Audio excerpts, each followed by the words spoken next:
வாழ்க்கையில் நமக்கு எவ்வளவு கஷ்டங்கள் வந்தாலும் ஆறுதல் சொல்ல அன்பான ஒரு உறவு இருந்தால் போதும். கஷ்டங்கள் அனைத்தும் இஷ்டங்களாக மாறிவிடும். இந்த உலகில் ஆணியும் மனிதனும் ஒன்றுதான்.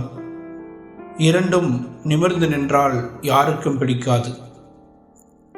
வாழ்க்கையில் நாம் கற்றுக்கொள்ள வேண்டிய பாடம் ஒன்றே ஒன்றுதான். நமக்கான நேரம் வரும் வரை மற்றவர்கள் தரும் வழிகளை பொறுத்து கொள்வது.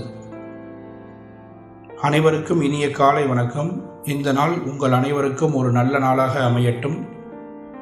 அனைவருக்கும் இனிய மே தின வாழ்த்துக்களை தெரிவித்துக் கொள்கிறேன். அது மட்டுமல்லாமல் இன்னொரு மகிழ்ச்சியான விஷயம் என்னவென்றால், நமது ஸ்டார் புரொடக்ஷன் வெளியிடும் 50வது காணொளி இது. இதுவரை வெளியிட்ட அனைத்து காணொளிகளுக்கும் ஆதரவு தெரிவித்து வந்த உங்கள் அனைவருக்கும் எனது உளமார்ந்த நன்றிகளை தெரிவித்துக் கொள்கிறேன். மீண்டும் ஒரு முறை அனைவருக்கும் இனிய காலை வணக்கம். இந்த நாள் உங்கள் அனைவருக்கும் நல்ல நாளாக அமையட்டும்.